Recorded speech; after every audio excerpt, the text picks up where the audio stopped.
Olá, seja bem-vindo ao programa inclusivo da TV Câmara de São Paulo. No programa de hoje, nós vamos conhecer o trabalho da ONG Abret, que ajuda a melhorar a qualidade de vida das pessoas que possuem a síndrome de Rett, que causa uma desordem do desenvolvimento neurológico. Nossa convidada é a Paula Godke, que é voluntária da ONG, e é um prazer falar com você, um prazer enorme falar com você. Obrigada, Roberto. Tudo bem com você? Eu estou ótimo, como você viu. Eu estou sorrindo até dizer chega. Até parece que eu ganhei na Mega Sena. É que eu adoro fazer esse programa. Quando eu abro o computador aqui ou entro no estúdio para começar a fazer o programa, eu já fico feliz, porque eu sei que a gente está auxiliando milhares e milhares e milhares de pessoas que nos assistem, pais, mães, irmãs, filhos de pessoas com deficiência, que às vezes têm uma dúvida, que às vezes têm uma vontade de falar sobre o assunto e encontra respaldo, encontra apoio no nosso programa. Que legal, acho super importante falar sobre inclusão, né? É um tema que muita gente não tem familiaridade, não sabe nem como tratar ou como abordar. E acho que quanto mais a gente fala e mais traz luz para esse tema, mais a gente ajuda quem está convivendo com qualquer que seja a necessidade. Bom, nós vamos falar sobre síndrome de Rett, então eu gostaria que você começasse colocando para os nossos amigos que estão nos assistindo o que é a síndrome de Rett e por que ela afeta principalmente as mulheres. Bom, a síndrome de Rett, ela é uma doença genética, ela provoca uma desordem neurológica e com isso ela traz muitos sintomas, como atraso no desenvolvimento, problemas motores e uma série de outras complicações clínicas que podem vir com o tempo com relação à doença. Então, em geral, as crianças, elas nascem normais, sem nenhum sinal, né, de deficiência. E por volta de 1 ano a 1 ano e 6 meses, elas começam a manifestar alguns sintomas. Então, principalmente a perda de habilidades adquiridas. Crianças que antes andavam, deixam de andar, ou que antes falavam, deixam de falar. E começam a surgir outros sintomas, como a estereotipia, que é um movimento manual repetitivo, que é bem característico da síndrome. Então, algumas meninas fazem um movimento de palminha, algumas fazem um movimento giratório com a mão, sempre repetitivo.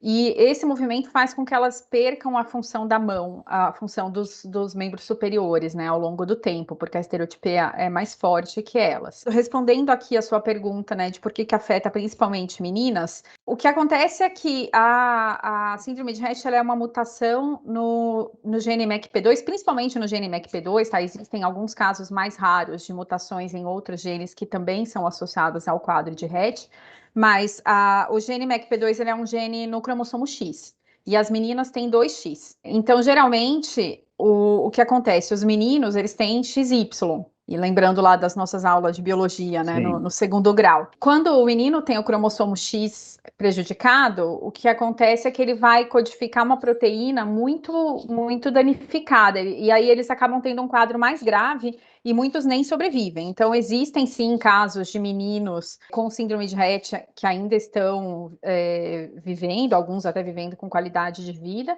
mas eles são muito mais raros. E também existe uma segunda questão, que é a própria causa genética da incidência, porque a síndrome de Rett, ela não é na maior parte dos casos, segundo os geneticistas, mais de 99% dos casos, ela não é hereditária, ela é uma mutação que se chama mutação de novo, e essa mutação geralmente vem do espermatozoide. Então, como o pai, ele passa o cromossomo X para as meninas e o Y para os meninos, ele acaba passando essa mutação para a filha, mas para o filho não. Os casos de meninos com Rett, eles teriam que vir de uma mutação silenciada na mãe, que é muito, muito raro. Então, assim, a própria condição genética já faz com que tenha mais meninas, e uma vez que tem um menino com síndrome de Rett, ele vai ter uma condição muito mais desafiadora. Essa movimentação constante e repetitiva, ela lembra um pouco o autismo? Em alguns casos, sim, porque muitos autistas também têm estereotipia, né? No passado, a síndrome de Rett, ela chegou a ser confundida com autismo, né? Ela era classificada como autismo. E aí, o médico Andreas Rett, que era um médico, um neurologista na Áustria, ele observou algumas pacientes que tinham esse movimento parecido e começou a pesquisar e buscar prontuários e acabou isolando a síndrome de Rett. Muitos autistas também têm estereotipia, embora não seja uma regra, né? Um dos motivos pelos quais se confundia com autismo também era por conta da ausência de comunicação, né? Porque a maior parte das pessoas com Rett não fala. Então, as pessoas achavam que era autismo porque não havia comunicação. Mas o que se percebeu com o tempo é que as pessoas com síndrome de Rett, elas têm vontade de se comunicar. Então, ainda que ela não fale, ela usa comunicação visual, ela faz contato visual, que é muito diferente do autista, né? O autista, ele não tem vontade de se comunicar. Então, às vezes, ele até consegue, mas ele não quer, né? Como você disse, você tem uma filha com a síndrome de Rett também, e falando do doutor lá que descobriu a síndrome de Rett, vem uma pergunta: é difícil o diagnóstico? É muito difícil conseguir identificar a síndrome de Rett? Como chegar até ele? O principal desafio, no caso da síndrome de Rett, assim como muitas outras doenças raras, é o desconhecimento da síndrome, né?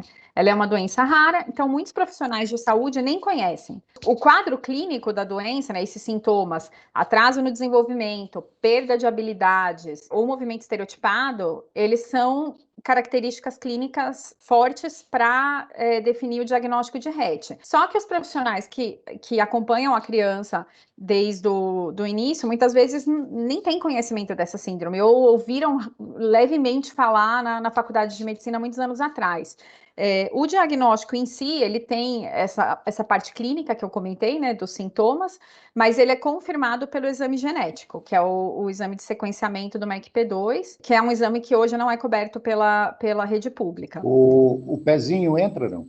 Não, o pezinho não Não. identifica essa doença. É um exame específico do DNA para identificar, para pesquisar a mutação nesse gene. Seria maravilhoso se entrasse, mas infelizmente não entra. Olha, eu vou falar uma coisa para você. Infelizmente, eu estou há 25 anos fazendo programa voltado para pessoa com deficiência, e eu já ouvi assim, mais de uma dezena de vezes pessoas falando de algum tipo de síndrome, algum tipo de distúrbio que faça com que a pessoa fique deficiente, fala assim: olha, os médicos, a maior parte deles não sabe o que é, não conhece a doença, não tem a menor ideia, então não sabe como tratar.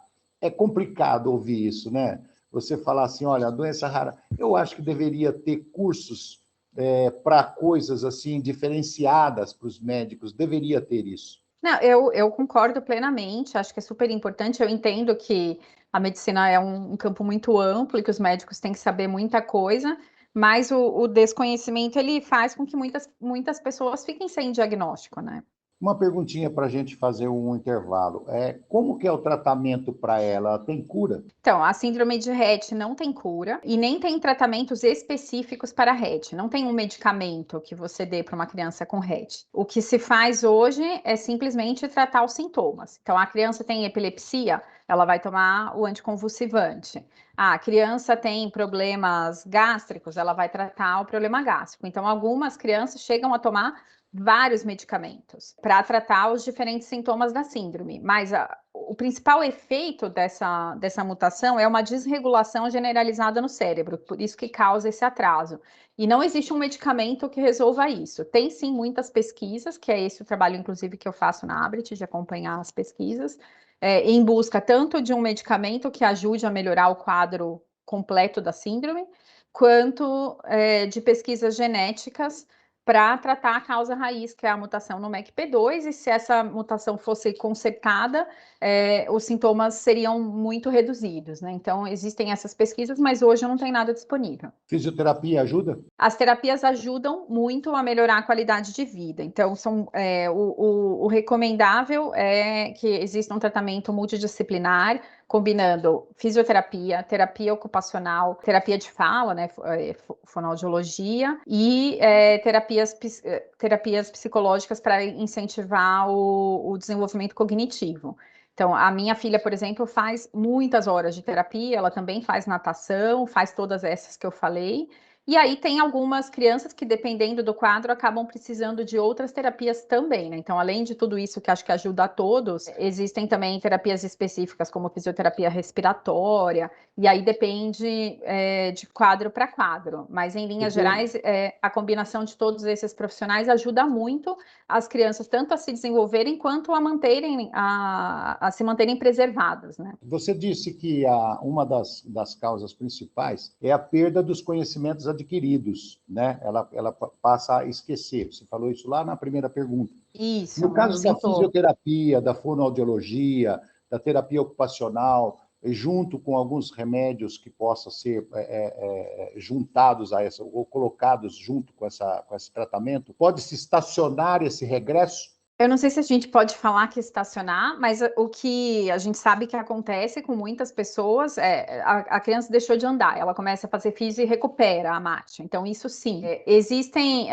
A fala, ela é bem rara, ela é bem pouco frequente. Algumas crianças falam, a minha filha fala. O que não é garantido que ela vai que ela nunca vai perder a fala, né? Então, esse é um dos grandes sofrimentos, inclusive, né, das famílias com RET, porque a regressão, ela pode vir a qualquer momento. Então, é lógico, quanto mais a criança for estimulada, a pessoa for estimulada, porque tem adultos também, menos chance de perder, mas nunca é garantido, a gente não sabe o dia de amanhã. Nós estamos conversando com a Paula Godicki, que é voluntária da ONG Abret. Nós vamos para o rápido intervalo e já voltamos.